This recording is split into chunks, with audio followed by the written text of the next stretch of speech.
আরে বিপ্লব, আতিক, কি হয়েছে তোদের? ভাই আমার অনেক জ্বর আসছে। ভাইয়া আমার মাথা ব্যথার কারণে আমি উঠতেই পারতেছি না। আচ্ছা ঠিক আছে, আমি ওরা ভাবলাম যে তোদের রেস্টুরেন্টে খেতে যাব, তোরা তো অসুস্থ হয়ে পড়ে আছিস। ভাইয়া আমরা রেডি, চলো। তোরা দুজন অসুস্থ ছিলি? আরে ভাইয়া কিসের অসুস্থ, চলো খাইতে যাই। হ্যাঁ ভাইয়া চলো চলো। আমি আগেই জানতাম যে তোরা অসুস্থ না, তোদের ভঙ্গিমি কি আমি জানি না? রেস্টুরেন্টের কথা শুনে দুজনে একদম লাফ দিয়ে উঠছে, আবার রেডি হয়ে গেছে। ভংবাদ দিয়ে আমার জন্য যা রান্না কর।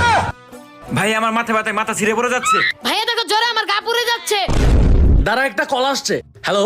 আচ্ছা ঠিক আছে, তোদের অসুস্থগিরি একদম দেখাবি না। গ্রাম থেকে আম্মু কল দিছে, এখনই যেতে বলতেছে আমাদের। না ভাই আমি যেতে পারবো না, তুমি তো জানো আমার অনেক মাথা ব্যথা। চুপ, একদম চুপ। ভাইয়া দেখো আমার অনেক জ্বর।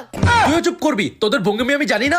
না ভাইয়া না, কলেজ থেকে আমাকে প্রিন্সিপাল ফোন দিছে, এক্ষুনি যেতে হবে। আমি গেলাম। ভাইয়া আমারও অ্যাসাইনমেন্ট আছে, হোমওয়ার্ক আছে, আবার কালকে আমার এক্সামও আছে, আমি পড়তে বসবো। তবুও গ্রামে যাবো না, আমি গেলাম। তোদেরকে দিয়ে কেমনে আসল কাজ করানো যায় এটা তো শুধু আমিই জানি।